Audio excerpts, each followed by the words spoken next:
Et bonsoir à ceux qui nous rejoignent. Bonsoir, pasteur. Bonsoir Christian. Je crois que vous allez très bien. Pas sa grâce. Pas sa Amen. grâce, en tout cas. C'était pas évident, mais c'est pas sa grâce. Gloire à Ouais. Dieu. Et c'est toujours pour nous une immense joie d'être là. C'est un privilège de pouvoir se retrouver dans ce plateau ce soir pour pouvoir aborder le programme dans le profondeur de sa parole. C'est le 3e épisode de la nouvelle session, pasteur. Comment vous sentez-vous pour ce soir? Pour ce soir, oui, je sens que c'est un débat, un sujet qui interpelle tout le monde, y compris moi-même. Oui.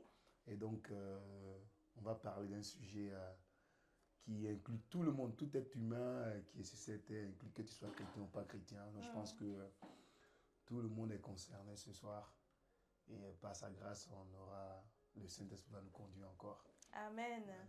Et donc, pour un petit rappel, la semaine dernière, on avait achevé avec la parabole du fils prodigue. Et nous avons compris, bien évidemment, que le fils prodigue, bien qu'il était cupide, mais il connaissait son identité. Il savait que s'il retournait auprès de son père, il aura toujours sa place. Mais le fils aîné qui était dans la maison, lui par contre, il était toujours dans la dimension de serviteur. Il n'avait pas encore acquis son identité de fils auprès de son père. Bien que tout ce qui était dans la maison était à lui, mais il n'était pas conscient de cela. Exact. Et cela a nourri une sorte d'amertume dans son cœur. C'est ça qui nous fait rentrer un peu dans notre sujet du jour, pasteur. Oui. Parce que le fils aîné n'a pas été capable de pardonner les erreurs de son petit frère. Exactement. Voilà pourquoi il n'est pas rentré dans la maison directement. Exactement. Son père a dû sortir pour le rejoindre, l'expliquer, mon fils, mon enfant. Je crois que vous avez même vraiment insisté la dernière fois à ces sujets. Il a appelé mon enfant pour lui faire comprendre que voilà, tu es à moi. Ce qui m'appartient est aussi à toi. Exactement. Mais il n'était pas du tout dans cette dimension-là. Exactement. Et ce soir, pasteur, voilà, nous allons donc aborder la thématique du pardon. Effectivement, je pense que le Seigneur est vraiment en train de conduire son œuvre. Et la transition est juste magnifique. Et franchement, je bénis le nom du Seigneur, comment le Seigneur nous conduit. Ici, ce que je ressens, nous allons endurer sur les thématiques des paraboles pour pouvoir décortiquer les paraboles. Et franchement, je bénis le nom du Seigneur. Comment passer du fils prodigue au pardon, qui est étroitement lié. Comme tu l'as dit tout à l'heure, effectivement, le fils aîné s'est senti offensé plus que son père. Alors que le défi, le challenge n'était pas à son niveau, c'était plus à niveau de son père. Mais son père a pu pardonner son fils, alors que l'aîné n'a pas pu pardonner son petit frère. Exactement, pasteur. Et il s'est senti plus offensé que tout le monde. Et donc, on va continuer. Mais avant de continuer, je voulais juste saluer tous les bien-aimés qui ont pris quand même la peine de rester connectés. Exactement, pasteur. C'est vrai, aujourd'hui, on ne va pas durer. On a le programme des 48 heures.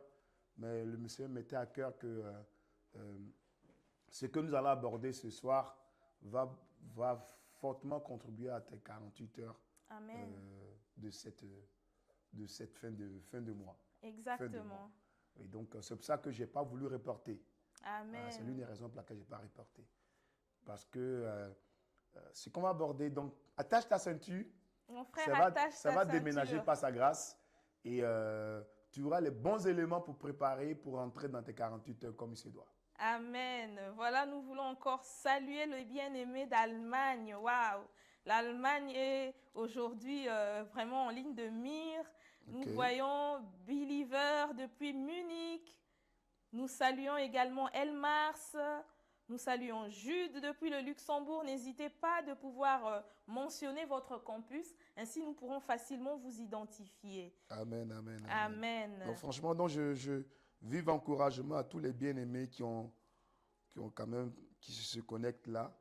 C'est pas évident puisqu'on a juste un décalage de 30 minutes pour passer aux 48 heures. Mais je pense que ça vaut la peine parce qu'on va se préparer pour rentrer dans 48 heures. Exactement. Voilà. Amen. Sans plus tarder, pasteur, nous voulons prendre le texte du jour. Ok. Et ce soir, la parabole qui est choisie le Seigneur nous a conduits donc dans l'évangile de Matthieu au chapitre 18. C'est à partir du verset, je crois bien, pour mettre un peu le contexte, nous allons lire à partir du verset 21 Oui, c'est ça. jusqu'au verset 35.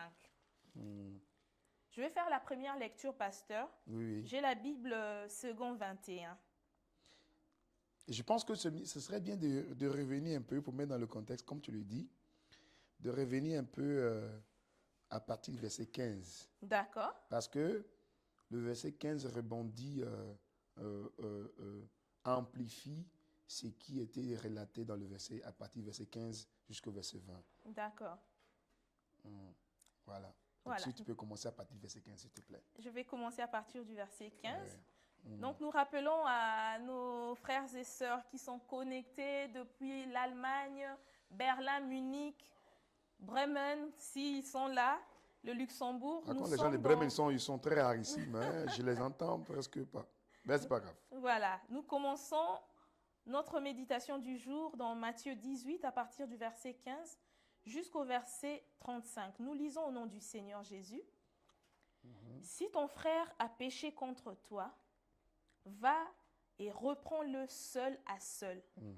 S'il t'écoute, tu as gagné ton frère. Mais s'il ne t'écoute pas, prends avec toi une ou deux personnes afin que toute l'affaire se règle sur la déclaration de 2 ou de 3 témoins. S'il refuse de les écouter, dis-le à l'Église. Et s'il refuse aussi d'écouter l'Église, qu'il soit à tes yeux comme le membre d'un autre peuple et le collecteur d'impôts. Je vous le dis en vérité, tout ce que vous lirez sur la terre aura été lié au ciel, et tout ce que vous délierez sur la terre aura été délié au ciel. Je vous dis encore que si 2 d'entre vous s'accordent sur la terre pour demander quoi que ce soit, cela leur sera accordé par mon Père céleste. En effet, là où 2 ou 3 sont rassemblés en mon nom, je suis au milieu d'eux. Et là, quelqu'un me dit Amen. Amen. Là, on a mis le background. Ici, on a mis le background, c'est que Jésus parlait du pardon face aux offenses. Donc, si ton frère a péché contre toi, en d'autres termes, si ton frère t'a offensé, quelle attitude il faut avoir? Il faut aller directement vers lui. Si tu n'écoutes pas, il faut prendre 2 témoins. Et puis après, il explique que s'il ne t'écoute pas, alors on considère qu'il n'est pas né de nouveau, donc c'est quelqu'un qu'il faut gagner. Okay? Et après, il explique la puissance de tout ce qu'on lit sur la terre sera allé dans les cieux. On va y revenir dans le texte.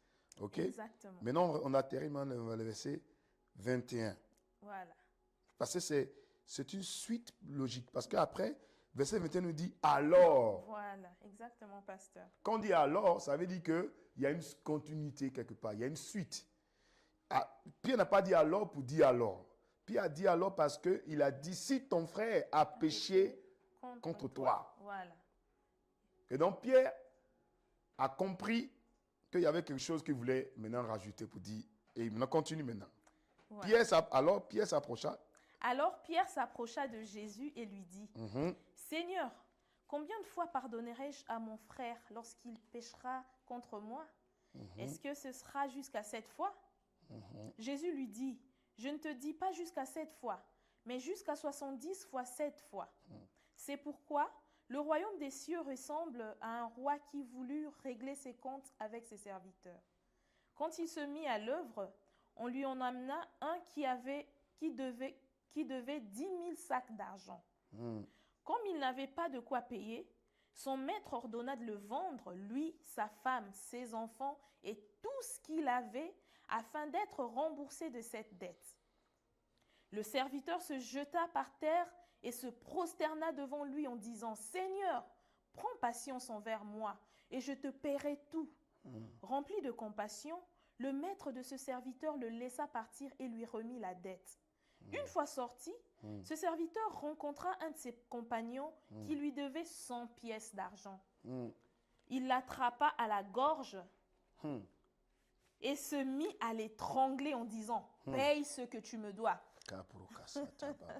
Son compagnon tomba à ses pieds en le suppliant « Prends patience envers moi et je te paierai ».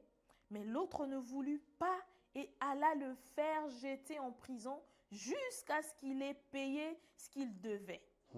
À la vue de ce qui était arrivé, ses compagnons furent profondément attristés. Et ils allèrent raconter à leur maître tout ce qui s'était passé. Alors le maître fit appeler ce serviteur et lui dit « Méchant serviteur, je t'avais remis en entier ta dette parce que tu m'en avais supplié. Ne devais-tu pas, toi aussi, avoir pitié de ton compagnon comme j'ai eu pitié de toi ?» Et son maître, irrité, le livra au bourreau jusqu'à ce qu'il ait payé tout ce qu'il devait. Point. Regarde la conclusion maintenant de Jésus qui va répondre maintenant à Pierre. Voilà. Qui est relaté par rapport au verset 16, verset 15. Verset 35, vas-y. C'est ainsi que mon Père céleste vous traitera si chacun de vous ne pardonne pas à son frère de tout son cœur. Amen. Amen. Wow. Vous voyez maintenant l'historique. Voilà, pasteur. Donc l'historique vient du fait que Jésus a commencé à parler du fait de pardonner.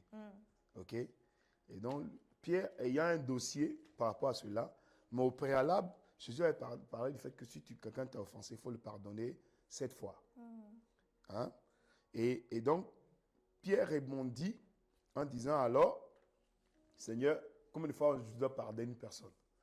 Tout ça parce que il avait compris que, ok, si j'ai fait tout ce que tu m'as dit là, mais la personne continue toujours à m'offenser, qu'est-ce que je dois faire?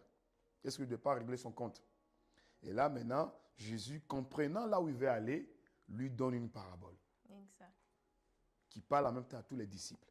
Donc, sachez que la parabole du serviteur n'était pas une parabole où Jésus a parlé en public. Oui. C'est une parabole que Jésus a parlé aux disciples. À huis clos. OK? C'était aux disciples. Oui, pasteur, parce que si nous remontons aussi au début du chapitre, on peut comprendre qu'il s'agit véritablement d'une parabole où le Seigneur parlait à ses disciples, parce qu'ils étaient déjà en train de chercher qui étaient les plus grands, qui étaient les plus petits. C'est ça. Et donc la comparaison, la lutte était là. Et c'est ça qui a fait naître, au fait, cette discussion avec Jésus. Qui est le plus grand, qui est le plus petit?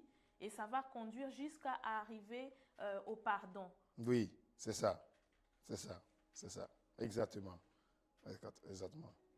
Mais pasteur, moi j'avais une question. Est-ce que le fait de pardonner signifie l'expiation des péchés? Tu allais déjà du sujet. Ok. Pardonner d'abord. C'est quoi pardonner? Ah, Seigneur Jésus, accorde la grâce. On va prier. Amen. Seigneur, ce point que nous allons aborder, Seigneur, est tellement important. Esprit de sagesse, esprit d'intelligence, esprit de discernement.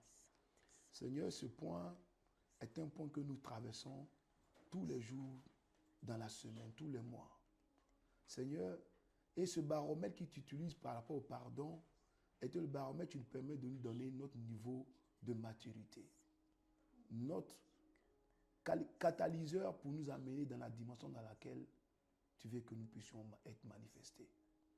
Seigneur, je prie ce soir que le réma de cette parabole soit relâché dans la vie de mon frère et de ma sœur. Amen. Au nom de Jésus. Amen. Et que la validation de cette épreuve soit une ouverture pour la manifestation de ton œuvre dans sa vie. Seigneur, je prie pour la sagesse, je prie pour le discernement, je prie à ce que les écailles tombent, je prie à ce que les yeux s'ouvrent. Seigneur, cette parabole nous lie à notre salut, car nous avons tous été péchés et nous avons été dépourvus de la gloire de Dieu. Mais Jésus, tu es venu pour nous pardonner et tu nous as libérés de nos offenses par le pardon de nos péchés, en offrant ton sang. Seigneur, ce soir, nous prions à ce que tu nous accordes la grâce de pouvoir maximiser ce don, cette grâce et privilège du pardon que tu nous as accordé. Et que ça soit le même moyen pour nous amener nous-mêmes à nous déployer dans la dimension dans laquelle tu nous attends. Seigneur, ce soir, que mon frère soit libre, que ma soeur soit libre Amen. de tout ce qui l'empêchait de manifester le pardon. Car le pardon est une clé indispensable pour une vie épanouie. Amen. Seigneur, nous voulons que nos vies soient épanouies. Seigneur, nous te recommandons ces instants, ces heures qui nous sont imparties.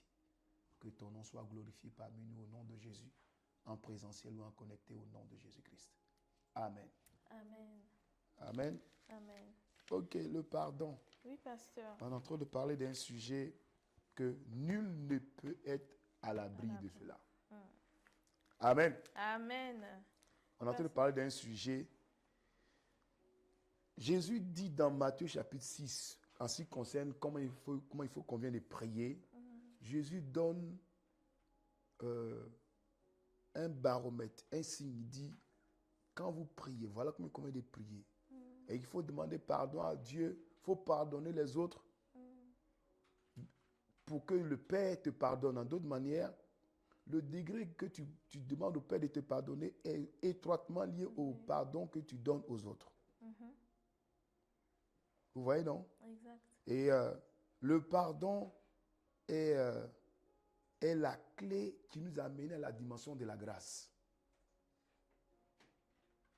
Parce que tout le monde était condamné. Condamné pour aller à l'abattoir. Exact. Mais la dimension de la grâce a été opérée par la rémission des péchés. Et la rémission des péchés, c'est lorsque on a acquitté, lorsqu'on a été déclaré acquitté, lorsqu'on a été déclaré non coupable. Mais en d'autres termes, c'était la manifestation du pardon de Dieu. Amen. Vous voyez? Et donc, la première chose, vous devez comprendre que le pardon ne vient pas de l'intellect, ne vient pas d'une intelligence. Le pardon va au-delà des sphères du naturel ou de l'intelligence. Et le pardon, un peu comme j'ai envie de dire, le bâton du pèlerin du chrétien. D'accord. C'est un peu comme comme ce qui permet de mesurer au fait. C'est le poids de mesure au fait. C'est ce qui permet de voir l'équilibre, à quel niveau on est. Oui. Si on veut mesurer la hauteur d'un arbre, c'est le mètre qu'on utilise pour mesurer. Donc notre dimension de pardonner révèle aussi notre maturité en Christ. Révèle notre maturité, notre attachement dans la dimension dans laquelle on est en train d'opérer. Oui. Et c'est pour ça, pasteur, je reviens encore sur cette question. Pourquoi? Je disais tout à l'heure, est-ce que le fait de pardonner signifie expier les péchés, c'est-à-dire remettre la dette? Parce que lorsque nous regardons dans cette parabole, le premier qui demande à son maître de prendre patience envers lui, lorsque l'on le présente devant son maître, c'est à partir du verset 26, le serviteur se jeta par terre et se prosterna devant lui en disant, « Seigneur, prends patience envers moi et je te paierai tout. » Oui. Donc, la demande du serviteur n'était pas qu'on puisse lui remettre la dette. Non. Son besoin était qu'on lui accorde du temps. Pour pouvoir payer la pour dette. Payer la dette. Mais la réponse du maître, c'est d'effacer la dette. Parce que le maître avait pu calculer qu'il ne pouvait pas payer, même si on lui donnait du temps. Pourquoi, pasteur? Parce que la dette était énorme. C'est le salaire de toute une vie. C'est combien si on veut mettre ça en euros, c'est plus de 500 millions d'euros.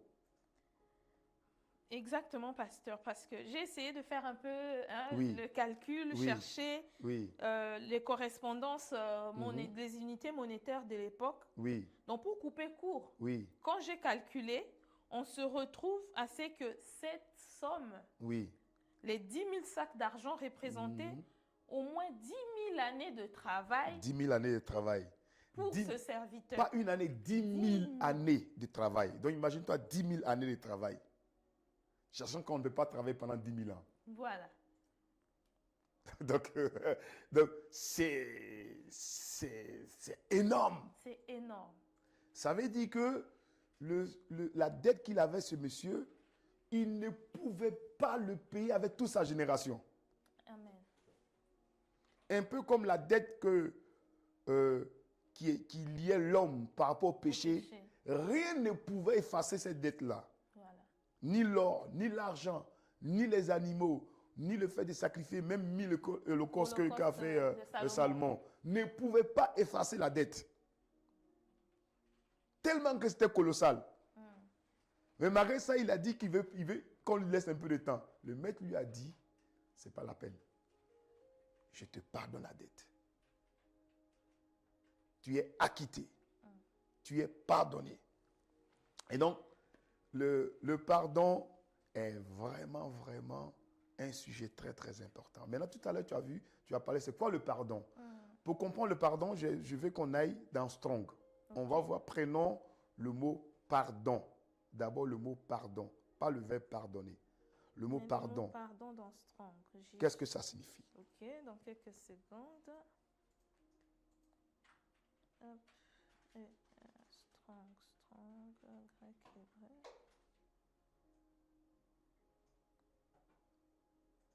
Pardon. Recherche. En tant que tu utilises le pardon, j'ai envie de dire que le test de pardon à laquelle tous les chrétiens sont confrontés n'est pas le pardon du fait que lorsque quelqu'un, lorsque tu as offensé quelqu'un et à qui tu as besoin d'être pardonné. Non. Toi, tu as offensé. Voilà. Et c'est toi qui dois demander pardon. Ce n'est pas ce test-là. Vous voyez? Lorsque tu as offensé quelqu'un, ben, tu te sens plus ou moins l'obligation de pardonner. Le test ici, encore, n'est pas de pardonner des gens qui, à ton avis, ils ont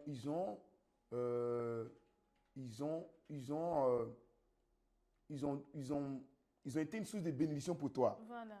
Vous voyez, si quelqu'un a été une source de bénédiction pour toi, on a facile à pardonner. C'est facile de le pardonner, même s'il a en erreur. De toute façon, tu as besoin de lui. C'est bien fait en sa faveur. Voilà. Il dit, c'est pas grave. Si c'est lui, c'est pas grave. Voilà. Vous voyez, non? C'est pas de ça qu'on parle. Oui. Le preuve du pardon ici, c'est lorsque tu es dans une condition où la personne qui t'a offensé, que tu as l'impression que la personne n'a rien apporté dans ta vie. C'est quelle attitude as-tu vis-à-vis de telle personne?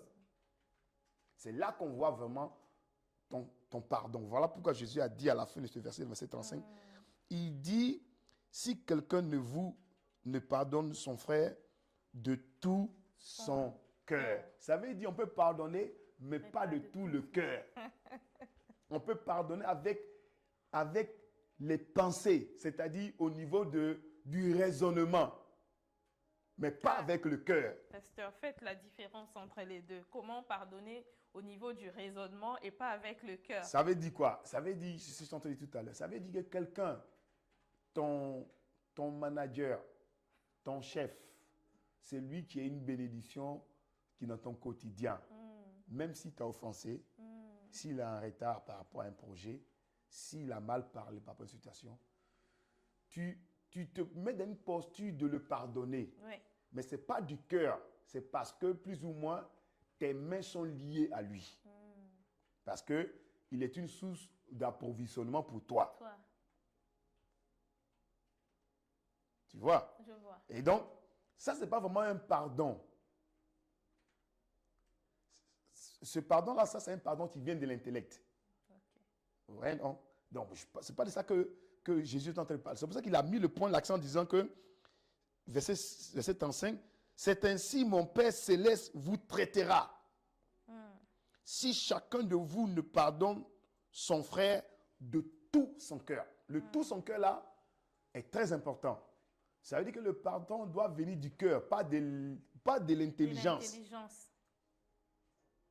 Et donc, le pardon qui par rapport lié au raisonnement, c'est un pardon qui fait que, de toute façon, c'est mon responsable. Oui, c'est pas grave, voilà. Mais le pardon qui est un vrai pardon, c'est lorsque la personne qui t'a offensé n'est pas une bénédiction pour toi, selon tes yeux, selon ta situation actuelle.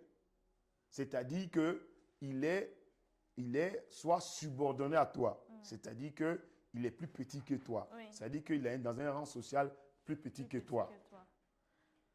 Est-ce que tu vas le pardonner de la même manière que tu pardonnes ton chef? Mais pasteur, est-ce que à ces niveaux-là n'intervient pas non plus la dimension de la blessure? Parce que c'est vrai, on peut dire, oui, c'est le chef, mais si le chef tue ton proche, c'est pas parce qu'il est source de bénédiction que tu vas pardonner. C'est pour ça que l'impact que ça... C'est pour ça que je dis que ce n'est pas vraiment un pardon. Lisons maintenant la définition du pardon en version grecque. D'accord. Strong. Donc, lorsque nous regardons dans Strong, quand j'ai saisi pardon, ça me ramène au mot grec aphésis. Aphésis. Voilà. Qu'est-ce que aphésis dit? C'est libérer de l'esclavage ou de l'emprisonnement. Exactement. C'est libérer de l'esclavage ou de l'emprisonnement. Le pardon, c'est l'action de se libérer de l'esclavage, mais surtout de l'emprisonnement. En d'autres termes, le manque de pardon est un emprisonnement. Voilà. En d'autres termes, le manque de pardon est tu te retrouves être esclave de la personne à qui tu n'as pas pardonné. Wow. Est-ce que vous me suivez? C'est fort ça, pasteur. Continue. Toute la même définition.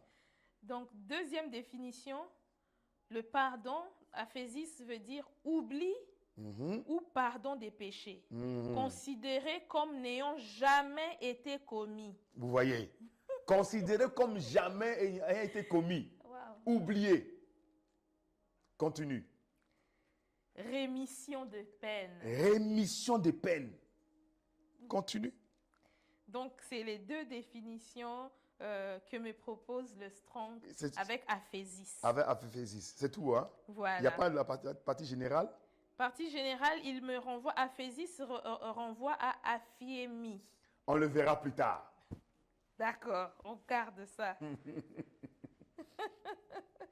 Parce que aphésis te ramène à aphémie. Aphémie, c'est la conjugaison du mot pardon. Pardon, c'est le mot pardon. OK? Exact. Ça, c'est sorti de prison. C'est libéré de l'esclavage. OK? Mais aphémie va un peu plus loin que ça. Bon, on le verra plus tard. On le verra plus tard. Donc, merci, pasteur. On va continuer. Donc, en lisant les textes, oui.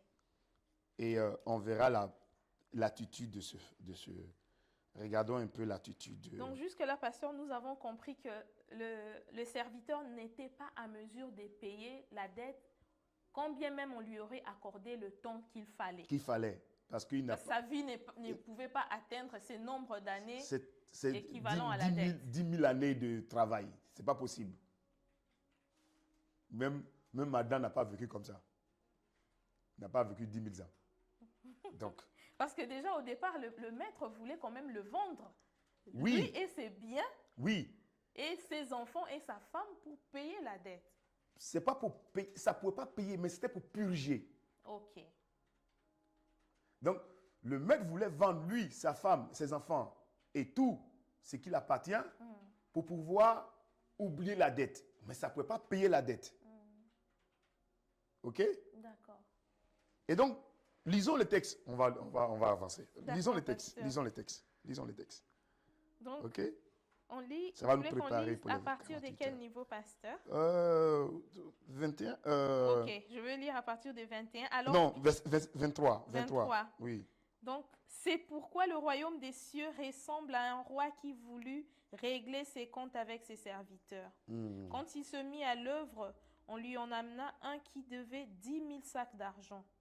Comme il n'avait pas de quoi payer, son maître ordonna de le vendre, lui, sa femme ses enfants et tout ce qu'il avait, afin d'être remboursé de cette dette. Le serviteur se jeta par terre et se prosterna devant lui en disant, Seigneur, prends patience envers moi Point. et je te paierai tout. Regardons ici ce qui se passe. La Bible dit que Jésus, pour illustrer cela, par rapport à la question qui a été posée par Pierre, c'était quoi? Combien de fois pardonnerai-je mon frère lorsqu'il m'a il a péché contre moi? Serait 7 fois. Jésus dit, verset 22, Jésus dit 70 fois, 7 fois. Ça fait en tout 90 fois en un jour. Parce que dans le verset avant, il avait dit, combien de fois que je pardonnais quelqu'un lorsqu'il était offensé, il disait 7 fois par jour. OK? Mais il dit 490 fois. C'est-à-dire une personne qui t'a offensé, tu dois le pardonner. Si tu veux, le nombre de fois que tu dois le pardonner pour dire j'arrête de pardonner, c'est 490 fois. Vas-y, si tu peux compter. Tu vas te perdre dans les comptes. 490 fois. Ça, c'est Jésus qui dit ça. Donc, si Jésus le dit, c'est pour montrer combien de fois les dégâts peuvent commettre le manque de pardon dans la vie d'une personne. S'il avait dit 7 fois, son coefficient, en disant 490 fois, c'est-à-dire 70 fois, 7 fois, il tente de donner le coefficient que le pardon fait dans la vie d'une personne. Et le coefficient que le manque de pardon agit dans la vie d'une personne. C'est vice versa. C'est-à-dire que son coefficient est élevé. C'est-à-dire que l'impact que le pardon fait dans la vie d'une personne est énorme. Et aussi l'impact que le manque de pardon fait dans une personne est aussi destructif. Et donc, si on considère le fait que, parce que quand on dit pardon, mais si on considère le fait de libérer de l'esclavage, c'est-à-dire à chaque fois que l'on ne pardonne pas, on se retrouve dans différentes sortes de prisons. Prison, esclave. On va avancer. OK. On va avancer. Maintenant, il continue en disant, OK, il y avait un homme qui avait un maître qui voulait rendre compte. Il y avait quelqu'un qui lui devait 10 000 talents. Comme il ne pouvait pas le payer, il a dit, il n'avait pas, comme il n'avait pas de quoi payer, son maître ordonna qu'il fût vendu. Lui, sa femme, ses enfants et tout ce qu'il avait. Et que la dette fût acquittée. Il dit acquittée dans la version du second. D'accord. Vous voyez, le manque de pardon peut créer une malédiction générationnelle. Wow. N'oublions pas. Sur base de ce que le maître a dit. Voilà. Le manque de pardon, quand la prise d'otage du manque de pardon, lorsqu'on est pris en otage par rapport au manque de pardon, ou la prison du manque de pardon, elle ne s'arrête pas seulement à la personne qui a commis le tort. Elle va jusqu'aux enfants des enfants. Pasteur, c'est très fort cela. Elle va jusqu'aux enfants des enfants. Comment? Vous voulez savoir? Oui, pasteur, bien sûr. On est là pour décortiquer la parole. On va expliquer tout à l'heure. Étant donné que le manque de pardon est une prison, lorsque quelqu'un ne pardonne pas, il se met en prison.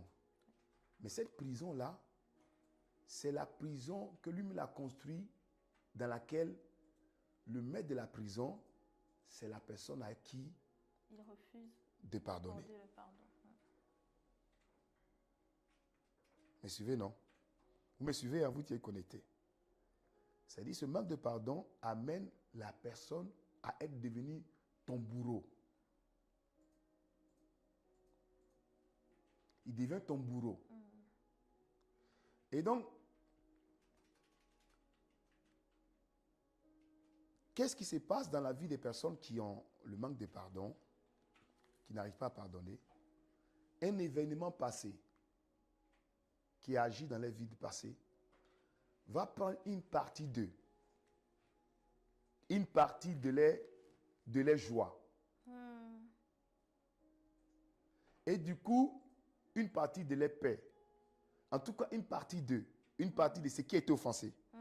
Et il va faire que, aujourd'hui, là où ils sont, les enfants, les entourages ne pourront pas bénéficier de ce qui était déjà pris en otage. Et donc, du coup, ils se retrouvent en manque. Et c'est pour ça que, en première instance, ça fait que les enfants sont, en guillemets, aussi otages. Parce que celui qui est offensé, offense. Celui qui est blessé, il blesse. Un enfant qui, lorsqu'il était ado, il a été maltraité, il a été blessé par ses parents, il grandit. Il a dit, je ne ferai jamais comme mes parents.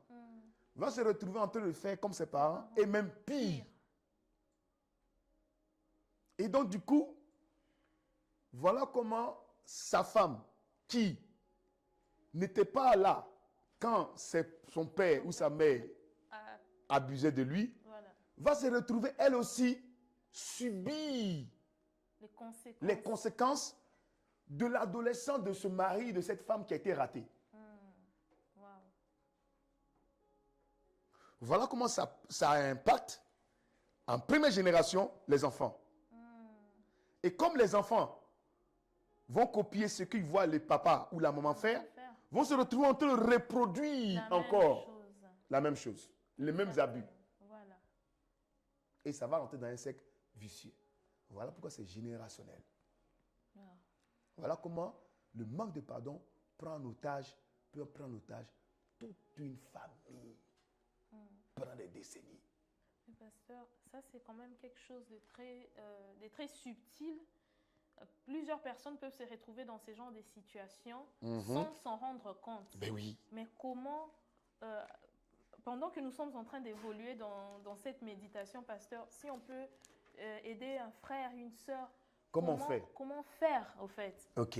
Quand on se rend compte qu'il y a des choses qu'on fait et que l'on reconnaît que ça, j'ai vu les parents agir de la même manière, mais pendant que j'étais dans dans la maison familiale, j'ai juré, comme vous avez dit tout à l'heure, de ne pas reproduire la même chose. Mais on le reproduit quand même. Oui. Comment sortir? Comment sortir véritablement? Parce qu'il suffit pas on a compris qu'il ne suffit pas de jurer que je ne vais pas faire. C'est plus fort que toi. Parce que c'est une prison. Tu dis tu ne fais pas. C'est parce que tu n'es pas confronté. Dès que tu vas te retrouver confronté à ça, c'est que tu as dit que tu ne fais pas, tu vas le faire. Exactement, pasteur. Et tu vas le faire même peut-être même grave. Grave. Mais comment sortir d'une prison dans laquelle on n'a pas soi-même été à l'origine, au fait? C'est ça qui est délicat. On n'a pas été à l'origine de cette prison. On se retrouve dans cette prison, mais comment sortir? D'abord, la première chose qu'il faut savoir, que pour sortir, ce n'est pas une option. C'est un devoir. Tu dois sortir. Parce que dire je vais sortir et je veux sortir, ce n'est pas pareil. Je vais sortir. Tu manifestes le désir de sortir. Mais je veux sortir. Tu montres l'action que tu veux sortir de là. C'est que c'est quoi? Tu dois comprendre que le pardon, c'est un devoir. De la même manière que manger est un devoir. Hein? Wow. Ton corps a besoin de nourriture, n'est-ce pas? Amen. Toi qui me suis connecté. Si tu ne manges pas, tu ne serais pas en bonne santé. Okay. Tu as besoin de t'alimenter. De la même manière, le pardon est un devoir. Pasteur, je pense qu'on n'a jamais vu ça de la sorte, que le pardon puisse être un devoir. C'est un devoir parce que, j'ai dit tout à l'heure au départ dans Matthieu chapitre 6, verset 12, où Jésus disait, par rapport au pardon, lorsqu'on devait prier, pardonnez-vous les uns les autres, Hein? Oui. Pardonne-nous nos offenses, comme nous pardonnons à tous ceux qui nous ont offensés. Après, il revient encore dans le verset 14. Il dit, si vous ne pardonnez pas aux hommes les offenses, votre Père qui est dans les ciels ne peut pas vous pardonner. Mais si vous pardonnez aux hommes les offenses, vos pères vous pardonnera aussi vos offenses. Donc, le pardon, c'est une décision. Tu dois comprendre que c'est une décision. Tu dois décider de pardonner. Et d'ailleurs, même le pardon, ce n'est pas juste une décision. C'est le fruit d'une décision et non le fruit d'un sentiment ou d'une émotion. Donc, tu dois décider de pardonner. Pas parce que ça te fait mal. Ou pas parce que il y a eu beaucoup de choses qui sont passées. Ou pas parce que la personne a essayé de manifester l'envie, a essayé de manifester la repentance, a essayé de manifester l'envie de ne plus refaire. Vous voyez, non? Oui, Et donc, le pardon n'est pas parce que la personne, je pense qu'elle est en train de faire un effort, donc je la pardonne. Non. Le pardon, quand elle fait un effort ou elle ne fait pas d'effort, tu dois te libérer de cette prison parce que le manque de pardon, c'est comme quelqu'un qui dit, viens dans ma prison. Et toi, tu ouvres la prison pour qu'elle rentre. Pasteur, et si nous revenions par rapport aux serviteurs à qui on a remis la grosse dette, toujours dans l'optique dans laquelle nous sommes, que le pardon est une décision pour sortir, mais on peut comprendre que ce monsieur n'était pas conscient. Il n'était pas conscient du pardon, il n'avait pas la culture du pardon ou la mesure même de la dette qu'il avait envers son maître. Parce que... Je pense que c'est plutôt le deuxième point. Je pense qu'il n'avait pas la conscience de la mesure de la dette. Parce que, pourquoi ce qui me fait dire ça, c'est que la première chose, malgré qu'il avait une dette colossale, il vient, il dit à son maître, donne-moi encore un peu de temps, je vais payer. Quand même, ça, c'est la rigolade. C'est la rigolade. On dit, ça fait 10 000 années de travail. Et tu dis encore, donne-moi encore, sois patient avec moi, je vais payer. C'est la rigolade. Ça veut dire qu'il n'était pas conscient de l'ampleur des dégâts. OK? Et quand on continue le texte nous dit que quoi? Les serviteurs. Et l'attitude qu'il a fait, il dit, verset 26, le serviteur se jetant à terre, se prosterna devant lui et dit, Seigneur, aie patience envers moi et je te payerai. Et mis de compassion, le maître de ce serviteur le laissa aller et lui remit sa dette. Après qu'il fut sorti, ce serviteur rencontra un de ses compagnons et qui lui devait 100 deniers. 100 deniers, ça n'a rien à voir avec ça. 100 deniers, c'est comme le salaire d'un mois, plus ou moins. 100 deniers. Toi, tu devais le salaire de 10 000 années. 10 000 années. 10 000, je ne vais pas dire 10 années. 10 000 années. Et quelqu'un d'autre, tu le vois, avec, il te doit le salaire d'un mois. Mais regarde l'attitude qui prouve qu'il n'avait pas conscience de ce qui s'est passé, c'est qu'il saisit cet ami qui le devait. Et encore, il y a un contexte dans lequel ça a été mis. La Bible dit que c'est son compagnon. L'autre, le rapport, ce n'est pas compagnon à compagnon, c'est maître et serviteur. Mais là, c'est son compagnon, donc c'est son frère. Ils vivent les mêmes galères. Voilà, son frère, un peu ce qu'a dit Jésus dans le verset 15. Oui. Si ton frère a péché, c'est son frère.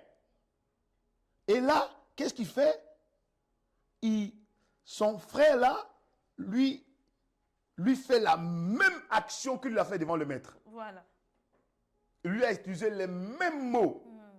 Il s'est mis à terre, comme lui s'était mis à terre, et il a dit la même chose. Aie patience envers moi, je te payerai.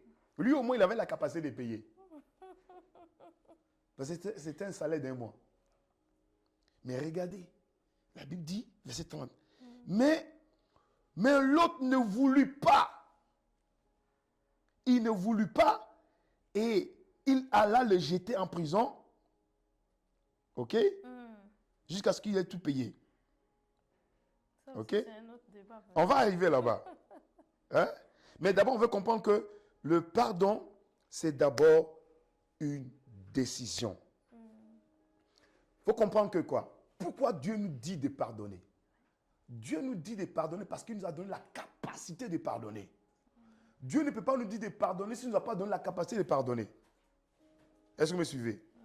Si le Seigneur nous dit pardonne, comme, ça veut dire que tu as le pouvoir, tu as la capacité, tu as l'habilité, tu as les moyens de le faire. Amen. Parce que lui-même, il l'a fait en premier pour nous montrer l'exemple. Pour nous montrer l'exemple. Mais s'il te dit de le faire, c'est parce que il a la capacité, tu t'as donné la capacité. Vous voyez? Et donc, le pardon, c'est d'abord une décision. Parfois, les gens disent qu'ils ne peuvent pas me pardonner parce qu'ils se disent que la douleur fait mal. Il y a encore la douleur. Ah, ça fait mal. Dieu dit pardon. Tu dis non, il m'a abusé. Dieu dit pardon. Tu dis non. Je ne vois pas. Ok. Dieu dit pardonne. Il dit je ne vois pas. Dieu dit pardonne. Je dis je ne comprends pas. Mais qu'est-ce qui se passe? Le pardon, quand tu pardonnes, tu te libères de la personne qui allait être un piège d'offense pour toi. Et donc, quand Dieu te demande de pardonner, c'est parce qu'il ne veut pas que tu te retrouves limité, bloqué par ton passé. Rappelons, on a dit que le pardon, aphésis, c'est s'emprisonner, se trouver en esclavage. Esclavage. Mais le challenge est que ce n'est pas esclavage de ton présent, esclave de ton passé. En prison dans ton passé. Est-ce que vous me suivez? Amen. C'est ce que le manque de pardon fait. Il te met en prison, pas dans ton avenir, pas dans ton présent, mais dans ton passé. Est-ce que vous voyez? Oui, pasteur. Est-ce que vous voyez? Et c'est pour cela qu'il faut pardonner. Et plusieurs disent, je ne vais pas pardonner parce que ça fait mal. Mais justement, c'est parce que ça fait mal qu'il faut pardonner pour que le mal puisse partir. Mais ceux qui subissent les conséquences du manque de pardon des autres pasteurs, ça aussi, comme les enfants, l'épouse qui se retrouve en prison, ça c'est quand même un cadre quand même particulier, pasteur. Oui. Où beaucoup, voilà, on se comporte au fait par mimétisme. On a mimé les choses qu'on a vues et on a du mal à sortir véritablement de ces genres de situations. Parce que souvent, ce n'est pas parce que nous, on a du mal à pardonner, mais parce qu'on a vécu dans cet environnement-là, dans ce prison-là. On avait cette habitude de vivre dans ce cadre. Effectivement, c'est ce qui m'amène à la deuxième raison pour laquelle il faut pardonner. Parce qu'au fait, c'est vrai que on a dit tout à l'heure que le pardon, c'est un devoir, c'est un droit, c'est un devoir citoyen en tant qu'enfant de Dieu. Et on a montré le fait que le manque de pardon peut envoyer une prison générationnelle. Voilà. Une prison générationnelle. C'est-à-dire ta famille, tes enfants, tout ça. Parce qu'en vérité, pourquoi tu dois pardonner? Parce que le pardon brise les chaînes de l'amertume. Et puis ça ne se limite pas seulement à la famille, et même tes biens. Ben oui. C'est-à-dire tes ressources futures se retrouvent emprisonnées au fait, pasteur. Oui, parce que le pardon, le manque de pardon crée une chaîne qu'on appelle la chaîne d'amertume. OK? Ça crée une chaîne d'amertume.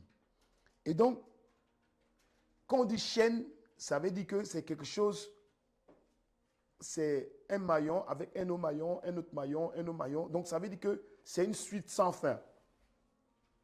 Vous Vous me suivez, non, vous qui êtes connectés. C'est comme c'est une suite sans fin. Quand tu tires, après il y a un autre derrière. Ça a commencé avec le grand-père. Le grand-père, la mère, les oncles, ainsi de suite. Les enfants, après les enfants des enfants. Et ça continue. Et ça continue. Jusqu'à ce que quelqu'un fasse quoi? Il coupe. Il coupe. Un peu comme la toile d'araignée. Non, c'est pas comme toi. C'est comme une chaîne, vraiment. Une chaîne qui lie tout le monde. Ok. Qui lie tout le monde. Parce que lorsque quelqu'un est offensé, l'offense t'amène à réagir. La réaction fait que c'est l'offense qui a conditionné l'action. Et quand on est offensé, l'action, elle est toujours négative. Venant de l'offense. C'est pour ça que celui qui est blessé, blesse. Et donc, du coup, qu'est-ce qui se passe? Le manque de pardon qui vient va créer une chaîne. Ça va créer une chaîne. C'est-à-dire, ça va faire que, de manière crescendo, la personne va se retrouver dans un engrenage. Mais qu'est-ce qui va arrêter ce cercle vicieux? C'est de pardonner. Parce que pardonner, c'est briser les chaînes de l'amertume. C'est couper les liens. C'est dire, tu arrêtes. Tu coupes. Tant que tu ne coupes pas, le manque de pardon va continuer à évoluer. C'est comme un sang. Qu'est-ce qui a permis que le péché, le sang, puisse s'estomper concernant l'humanité? C'est lorsque le sang de Jésus a été versé. Ça a arrêté le sang de l'être humain qui continue à couler.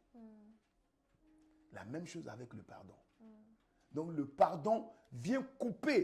C'est pour ça que la Bible dit que par le sacrifice d'une seule personne, tout le monde a été déclaré libre. Pas parce que Jésus, un a péché, tous s'est retrouvé péché. Un, il a versé son sang et tout le monde était libéré. Et le sang qu'il a été versé, c'est le but de le sang, c'est l'expiation. L'expiation, on a vu dans pardon, Aphésies 6, ça veut dire c'est remise de péché. Donc, on peut conclure que le pardon, c'est remettre l'offense c'est le remettre totalement. Totalement. Sans rien retenir. Et tout oublier. C'est ce que Aphésies dit. Voilà. OK? Comme si ça n'a Jamais été existé. commis. C'est de remettre toutes les 4 à 0. Wow.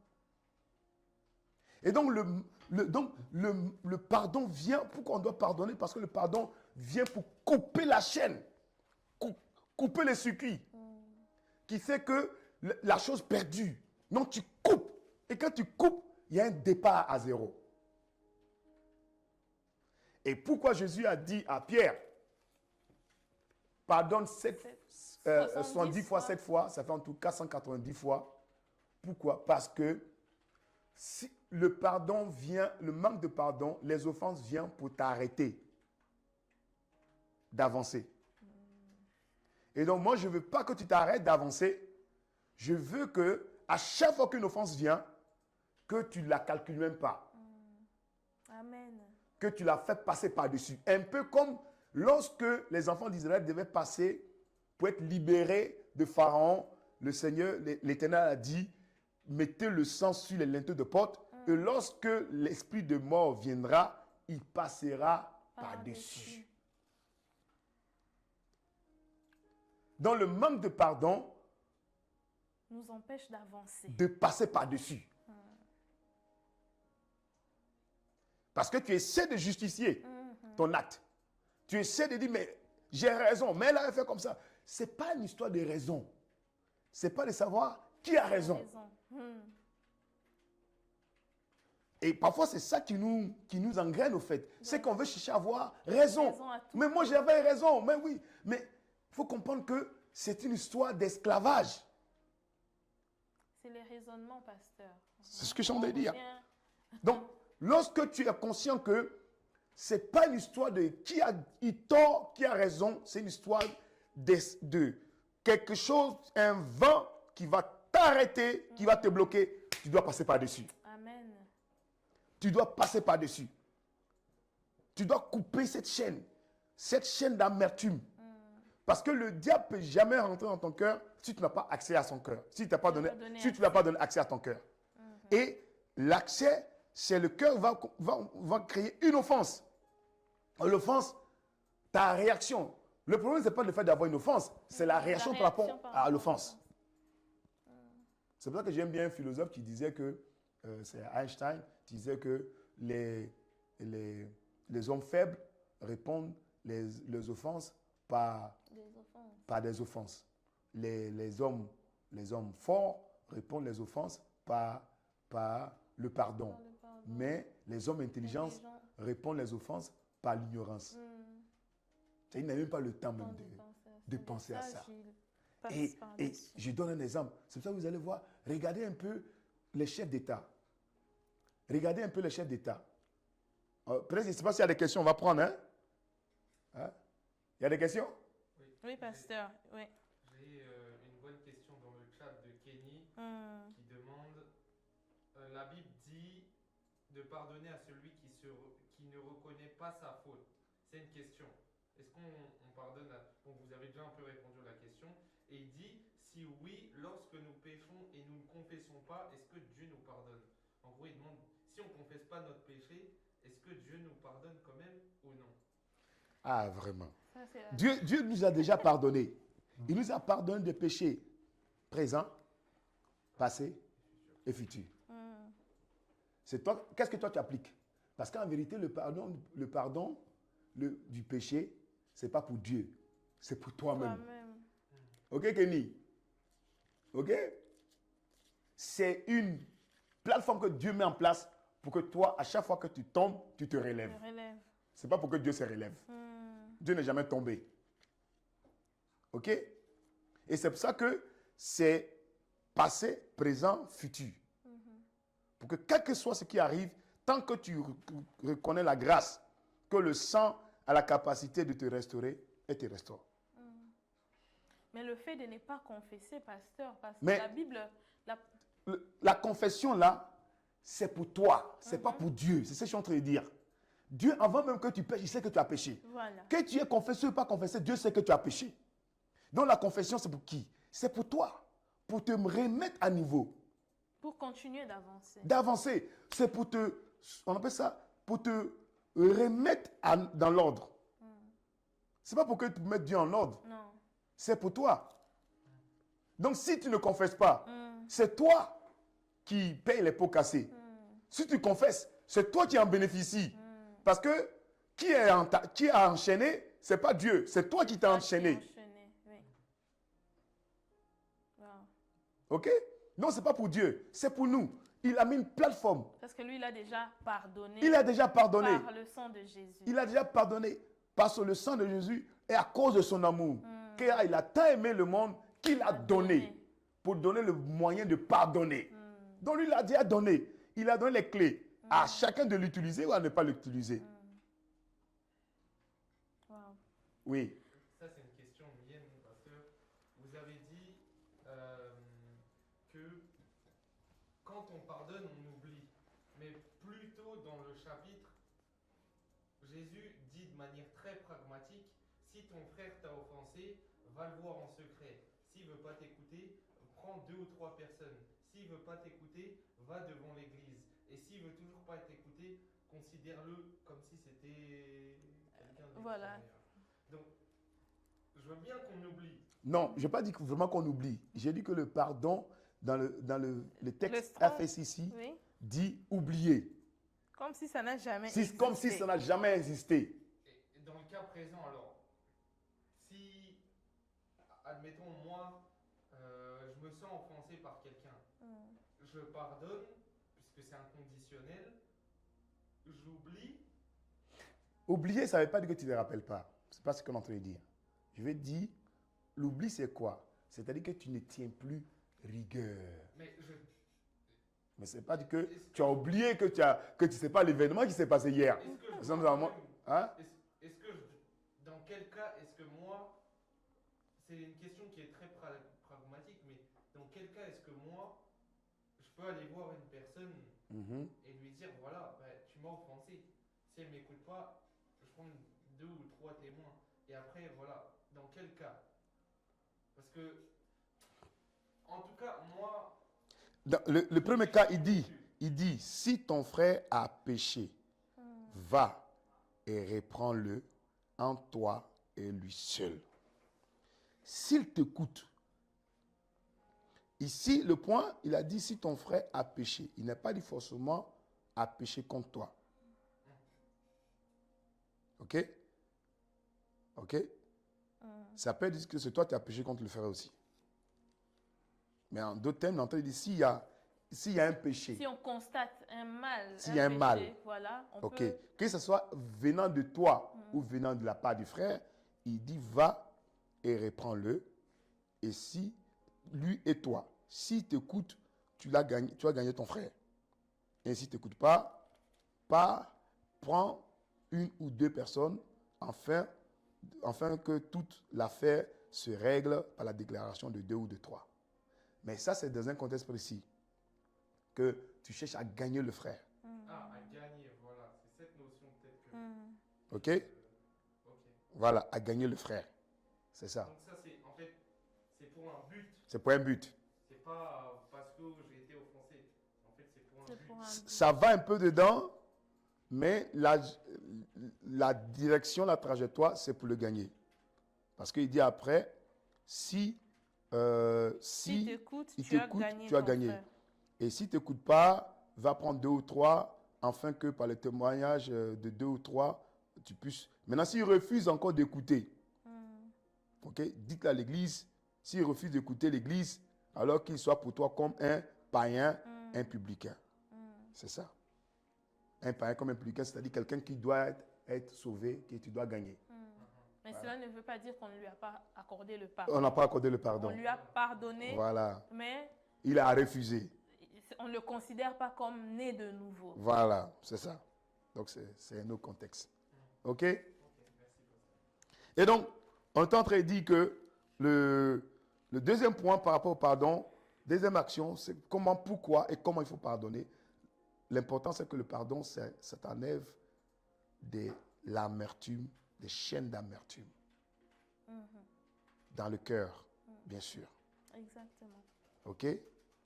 Les chaînes d'amertume. Et j'aimerais qu'on lise encore maintenant, on lit le passage. S'il y a d'autres questions, on les prend. Hein. Il n'y a pas de questions sur le net? Non, OK. pasteur. Il paraît qu'il y a des questions. On va prendre les questions. OK.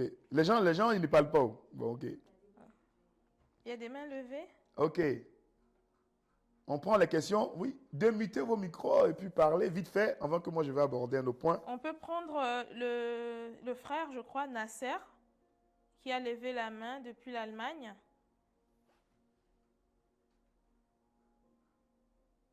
Parfois, on n'entend pas bien.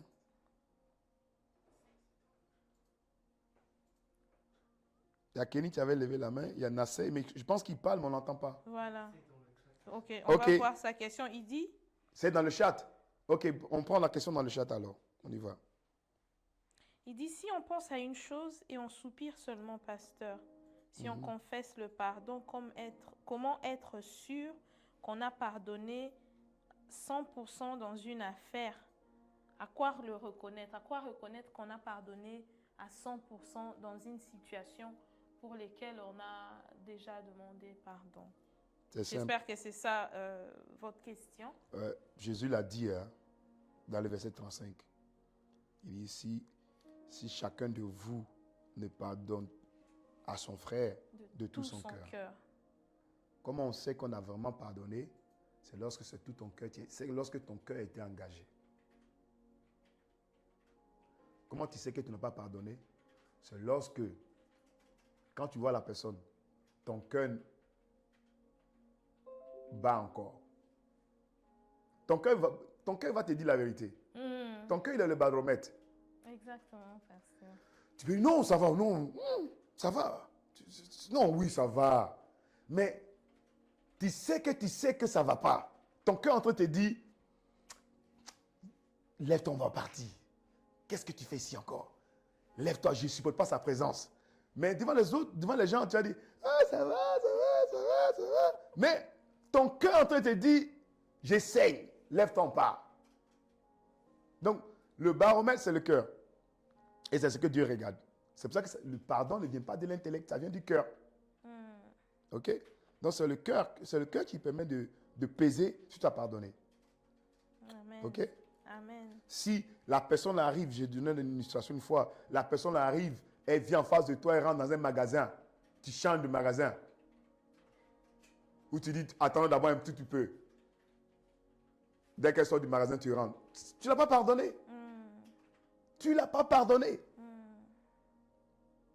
Amen. Tu ne l'as pas pardonné. Oui. Le pardon, tu dois être à l'aise. Pourquoi? Parce que le pardon vient couper. Par rapport au deuxième point là, c'est que, comme j'ai dit tout à l'heure, le manque de pardon prend une partie de toi. Oui. Et il y a beaucoup de chrétiens, il y a beaucoup de personnes qui viennent à l'église. Mais il y a une partie d'eux, ils ont eu une offense quelque part, dans une église précédente, ou avec une relation. Et le manque de pardon fait que la personne vient dans une église, elle n'est pas à 100% elle-même. Elle est à 60%. Parce que 40% sont restés dans notre église parce que là-bas avait servi, on n'a pas apprécié son service. Elle est sortie comme ça, elle est sortie, elle pense qu'elle est sortie, c'est parti. Mais il y a une 40% de toi et encore à l'église ABC. Il y a d'autres, c'est dans le mariage. Elles se sont mariées avec le frère, le pauvre frère. Il n'est au courant de rien. Quand il parle un peu, elle s'énerve. Il dit, mais j'ai rien dit. Qu'est-ce que j'ai dit? Pourquoi tu t'énerves? C'est parce que le verre est déjà plein. Elle n'a pas vidé son verre. Elle n'a pas vidé sa bouteille. Parce que son premier copain, il a largué. Et pour elle, tous les hommes sont pareils. Et donc, quand l'homme, il parle, elle a une pensée. Il va finir par me faire comme l'autre m'a fait. Alors que le danger est quoi? C'est que quand tu t'es pris dans un tel piège, la personne qui a fait cette offense-là, qui t'a offensé, lui, il est en train de vivre sa vie là-bas. Il vit sa vie quelque part, alors que toi, tu souffres ici en son nom. Et pourquoi le manque de pardon, c'est une chaîne. Le manque de pardon t'empêche, garde tes mains dans l'amertume du passé. Et empêche à ce que tes mains soient libres pour embrasser, pour recevoir ta bénédiction aujourd'hui. Tes grâces aujourd'hui. Tu as eu peut-être un homme dans ta vie qui n'a pas été bon. Mais ça, c'était l'homme. Ça, c'était peut-être la femme. Mais tu vas voir que quand les gens n'ont pas encore pardonné, le pauvre homme qu'elle vient de marier là, au lieu de bénir Dieu pour lui, elle va commencer à le traiter. Ça sera maintenant lui qui va prendre le pot cassé de ce bandit-là qu'elle avait croisé dans le bar. Miséricorde. Qui avait abusé d'elle. Et donc du coup, elle ne se réjouit pas de son présent. Elle n'est pas aussi libérée de son passé. Donc il n'est ni dans le passé, parce que le passé, il est passé.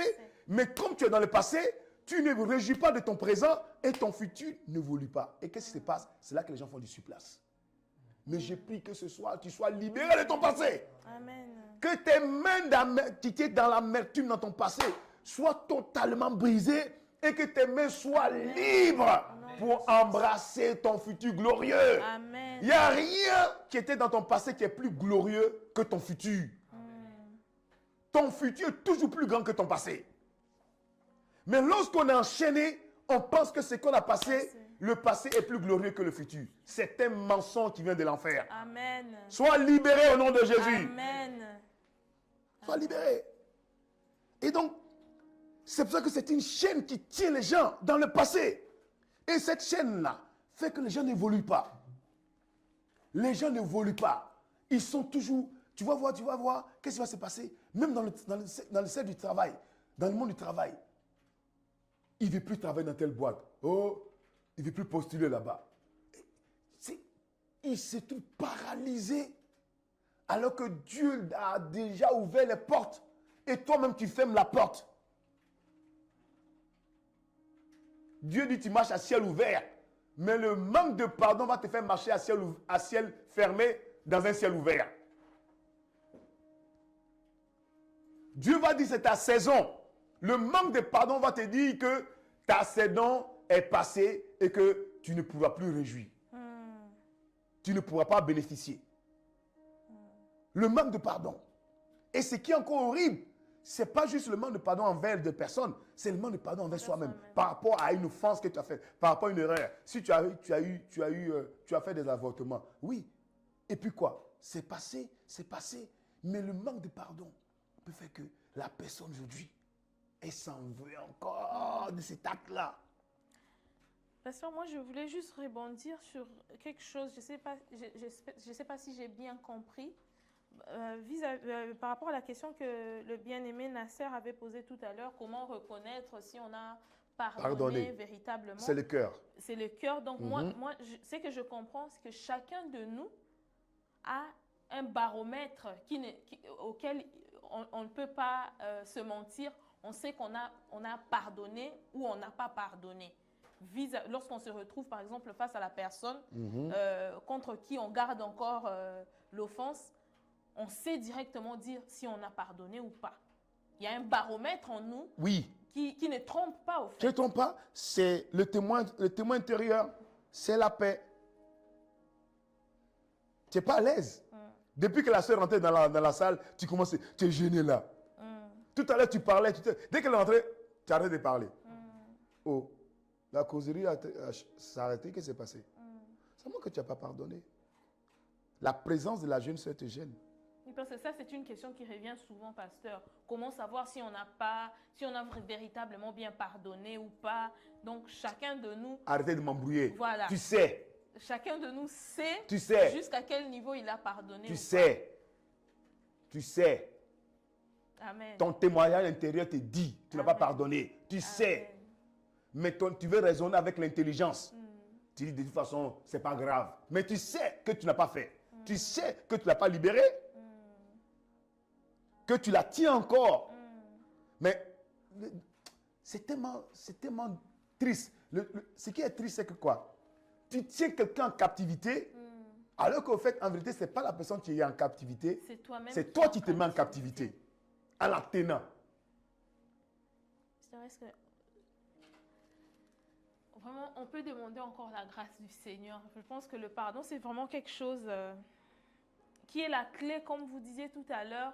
C'est le bâton de pèlerin du chrétien. Du chrétien. Quoi. Donc, quand on n'a pas ce bâton fonctionnel, si ça ne marche pas dans notre vie, on doit vérifier le témoin du pardon. Mais comme plusieurs n'arrivent toujours pas à libérer définitivement ceux qu'ils ont retenus en prison, mais en réalité de se libérer eux-mêmes. Est-ce qu'on ne peut pas, même pour 30 secondes encore, élever la voix vraiment? Ouais, on va élever tout à l'heure. On va faire ça. On va faire ça tout à l'heure. On va prendre un dernier point là. La deuxième partie, l'attitude du grand frère, du monsieur là, de ce serviteur. Du premier serviteur. De ce serviteur. Regardez, quand il est sorti de là, et je vais prendre, ça sera mon troisième point par rapport au pardon. Regardez, quand il est sorti, relis encore, quand le maître l'a libéré, qu'est-ce qu'il a fait? Qu'est-ce qu'il a fait quand le maître l'a libéré de ses offenses?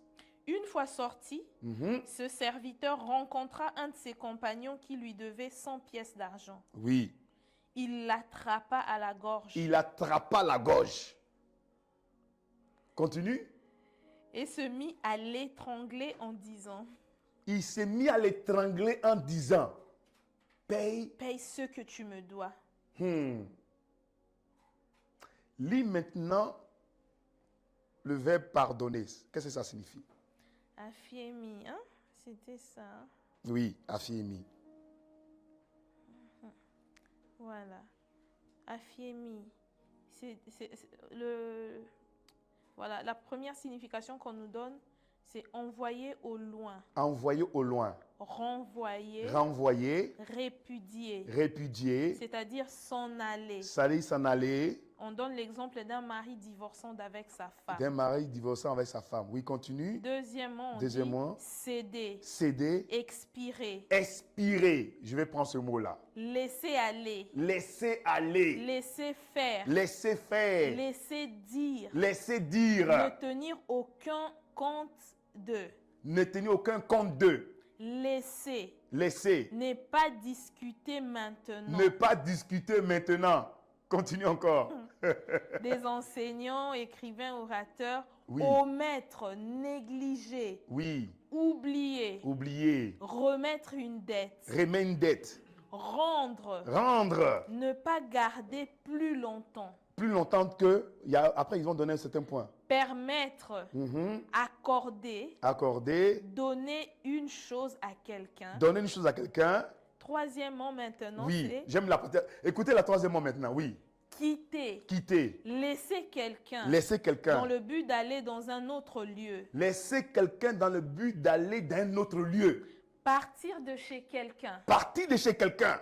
partir et laisser à l'abandon, Partir et laisser à l'abandon. déserter, Déserter. partir en laissant quelqu'un derrière soi. Partir en laissant quelqu'un derrière soi. Et en dernier lieu, Waouh. ne pas prendre quelqu'un comme compagnon. Ne pas prendre quelqu'un comme compagnon. Non, vous voyez ce que ça veut dire pardonner? Waouh. Mais est-ce que vous avez cette idée-là avant? Non, pasteur. Pardonner, je vais revenir dans le deuxième point où on a dit pardonner, c'est expirer. Vous savez, lorsque Jésus donne une parabole, toutes les actions qui sont menées dans la parabole ne sont pas là pour décorer. Elles ont un objectif. Elles ont une pertinence. Reprends la parabole. Il dit, ayant sorti de là, il vit son compagnon qui lui devait 100 deniers. Il le saisit par la gorge et l'étrangla. Waouh. Voilà ce que fait le manque de pardon. Le manque de pardon étrangle. Le manque de pardon étrangle. Quand on étrangle une personne, qu'est-ce qui se passe? Il est asphyxié. Il est asphyxié. C'est pour ça que l'on parle de expirer. Le manque de pardon amène quelqu'un à ne pas respirer pleinement. Donc il est asphyxié. Waouh. Waouh. Quand tu ne pardonnes pas, tu t'asphyxies. C'est comme tu prends toi-même ta main et tu prends ta gorge et tu te serres la gorge. C'est toi-même qui te tue. C'est toi-même qui meurs. Waouh! Et c'est cette illustration-là qu'il a fait parce que ne voulant pas pardonner son compagnon, il le prit et il l'étrangla. Waouh. Et il l'étrangla. Oui, on va prendre ça, mais on va. Le manque de pardon, bien-aimé, t'étrangle. Quand tu ne pardonnes pas, tu peux t'asphyxier. Quelqu'un qui est asphyxié, il ne respire pas pleinement. Quelqu'un qui ne respire pas pleinement, il est en train de mourir à petit feu. À petit feu. À petit feu. Car le pardon fait l'expiation. Ça fait sortir d'eux. Et ça te permet de continuer. Continuer. Ton chemin. Donc quand on dit on pardonne, on fait sortir d'eux. Tu fais sortir quoi? Tu fais sortir l'offense de toi. Tu expires le venin qu'on a mis sur toi en disant que tu es mauvais, en disant que tu es nul. Wow. Tu fais sortir d'eux. Waouh. Tu fais sortir d'eux. Amen. Il y a des gens qui ont des venins en eux, qui jusqu'à le venin les envoie à la maladie, au cancer, alors qu'il fallait juste pardonner en faisant sortir d'eux. Oh, je te dis ce soir, fais sortir de ce venin de toi au nom de Jésus. Fais sortir cette amertume de toi au nom de Jésus. Car elle est en train de te tuer à petit feu. Amen. Fais sortir. Expire ça de toi. Amen. Pour que tu puisses respirer pleinement. Wow. À poumons dégagés. Wow. Alléluia. Alléluia. Amen, pasteur. Parce que là, nous sommes à quelques minutes des 48 heures des prières Oui. non-stop qui vont mettre pour clôturer le mois de l'enfantement, le mois Oui. de septembre. Et nous voulons véritablement terminer ce mois en ayant expiré tous les vénins. Et fais Tous les expirer, vénins et que fais nous avions encore expirer gardés tout en ce nous. qui t'empêche de respirer pleinement. Fais sortir de toi, dans ces 48 heures-là, fais sortir tous les vénins depuis que tu es né, à ta naissance, Amen. pendant ta naissance, Amen. après ta naissance, à ton adolescence, jusqu'à aujourd'hui. Qui fait que tu ne respires pas pleinement. Quand tu respires, tu sens que tu as de l'asthme spirituel là. Fais sortir ça de toi au nom de Jésus. Jésus. Fais sortir. Au nom de Jésus. Fais sortir ça de toi. Amen. Fais sortir. Amen. Ou tu veux que quelqu'un t'étrangle. Pourquoi laisses-tu l'ancien copain t'étrangler jusqu'à aujourd'hui? Pourquoi tu gardes encore ses mains sur ton cou? Laisse-le aller. Amen. Laisse-le aller. Amen. Oh. Amen. Parce que ça t'empêche d'avancer, de respirer pleinement. Et ça fait que les chrétiens ne font que survivre. Ils ne survivent seulement. Amen. Un petit truc, on les a étranglés. Petite offense, ils sont étranglés. Petite offense, ils veulent quitter l'église. Les communions, les respirations, car la prière c'est la respiration. Ah, je n'ai pas me toucher là-bas. On t'a offensé, tu arrêtes de prier. Couple, monsieur, madame, parce que madame t'a offensé, tu ne pries plus. D'autres sont en train de dire, ta respiration qui est la prière avec Dieu est dépendante de l'offense que ta femme t'a fait, tes enfants t'ont fait. Voilà, pasteur. Je pense que cette thématique, elle est tellement importante dans la vie des enfants de Dieu que nous sommes, ceux qui veulent ressembler à Christ. Et en une seule session, nous ne pourrons pas tout finir, pasteur. On ne pourra pas tout finir.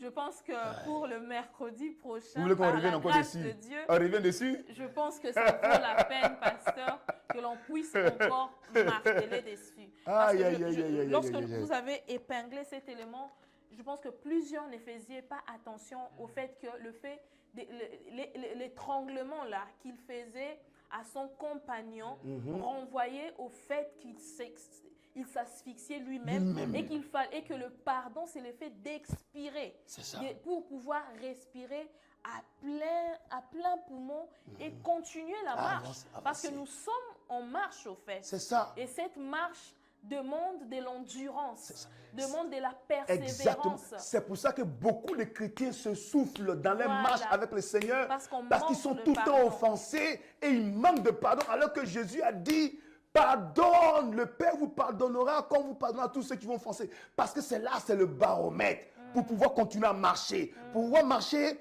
tu dois respirer. Amen. Tu n'es pas dans un 100 mètres, tu es dans un marathon spirituel.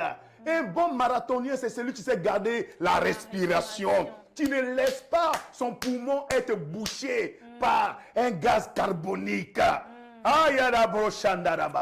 Je déclare ce soir toute forme de gaz carbonique spirituel qui t'empêchait de respirer pleinement et d'être épanoui. Parce qu'un marathonien, c'est quelqu'un qui est épanoui. Je prie que ce soir, que ce venin qui vient de l'enfer soit extirpé de toi au nom de Jésus.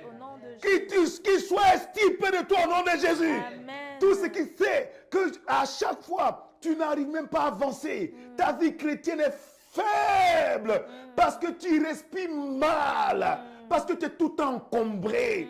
Pas des amertumes, pas des insultes, pas des menaces, pas des offenses, pas de tel a dit, pas de critiques. Mais ce soir, dégage-les de ton poumon. Dégage-les de ton poumon spirituel. Rentre dans ces 48 heures à poumon dégagé. Amen. Pour posséder ton héritage. Amen. Libère tes mains ce soir. Amen. Parce que ce que Dieu a dit, il le fait. Dieu n'est pas un homme pour mentir. Ne permets pas que Dieu devienne menteur. Parce que Dieu est Dieu. Amen. Et alors libère tes mains de ton passé pour que tes deux mains puissent porter ton héritage. Amen. Ton héritage est glorieux. Amen. Ne laisse pas le passé dicter ton futur. Car ton futur est plus puissant, plus rayonnant, plus verdoyant que ton passé. Amen. Ah, je prie que dans ces 48 heures, tu rentres pour pouvoir faire sortir tout ce qui te tenait en captivité. tous ces mensonges, ces excuses que le diable te donnait et que tu faisais que tu tournais en rond, tu étais dans le statu quo alors que Dieu t'a envoyé dans l'abondance. Mais ce soir, par la révélation de cette parole, tu fais extirper, tu fais enlever tous ces vénins qui viennent de l'enfer pour te polluer. Ce soir, tu es libéré. Tu n'es plus à 60%. Tu rentres à 100% de toi-même pour posséder le 100% de toi-même. Parce que tu dois être tout entier pour posséder ton héritage. Ah, ma Père, ce soir, que dans ces 48 heures, que mon frère, ma soeur, en présentiel, en connecté, soit libéré, qu'il reçoit la grâce de sa libération, qu'il reçoit les clés du pardon et qu'il sort de son passé, qu'il ouvre la porte à son avenir glorieux, qu'il rende cette saison, car c'est la saison que cette gloire va être visible dans sa vie. Au nom de Jésus le Christ, nous avons ainsi prié avec action et grâce. Amen. Amen. Amen. Wow. Allez, bro, shababa, c'était là. Alléluia. Amen, amen, amen. J'espère nous que je n'ai pas fait rendons fuir les gens. Hein. grâce à Dieu. Seigneur, miséricorde. Vraiment, nous sommes arrivés à la fin de notre programme d'aujourd'hui. Alléluia. Et évidemment, nous ne pourrons pas exploiter tout ce que le Seigneur a peut-être encore à disposition ce soir, mais par sa grâce, le mercredi prochain, pasteur, nous pourrons encore revenir sur cette parabole, sur le pardon, parce que ces bâtons pèlerins, les marathoniens que nous sommes, nous avons besoin d'avoir suffisamment de souffle pour avancer. Et cela est directement lié à notre capacité de pardonner. Capacité de pardonner. Aïe, aïe, aïe, parce que aïe, le pardon est divin. Ce n'est aïe, pas aïe, aïe. une affaire de C'est pas l'intellect, humain. mon frère, C'est ma divin. soeur. Ce soir, nous avons compris que nous devons respirer pleinement Alléluia. en libérant tout ce que nous avions retenu dans le passé. Amen. Amen. Amen. Gloire à Jésus. Donc, nous sommes arrivés à la fin. Oui, oui. Donc, nous croyons que vous avez été bénis au travers du programme de ce soir. Nous nous retrouvons le mercredi prochain par la grâce de Dieu. Et avec ce que nous avons reçu aujourd'hui, retournons chacun dans les lieux secrets.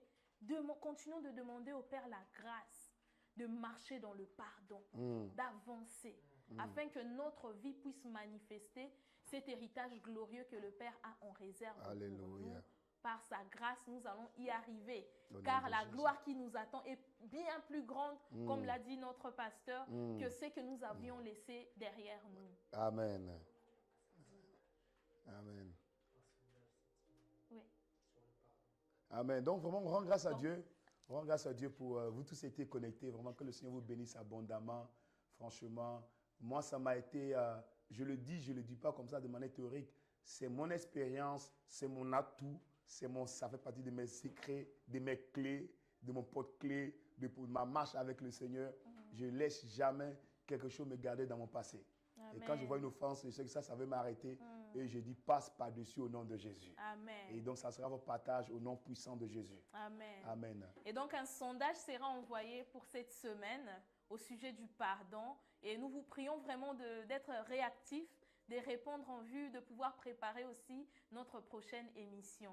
D'ici là, portez-vous bien et prenons le temps d'aller nous connecter pour les 48 heures de prière. Alors que nos cœurs ont été libérés, nous pouvons vraiment bien respirer par sa grâce. Amen. Allez. Vraiment, on est ensemble. Soyez bénis. God bless you. Soyez bénis et bonne soirée. Et bon 48 heures d'impact dans le Seigneur au nom de Jésus. Amen. Voilà. Soyez bénis. God bless you. On est ensemble. Peace. Et à mercredi prochain. Peace.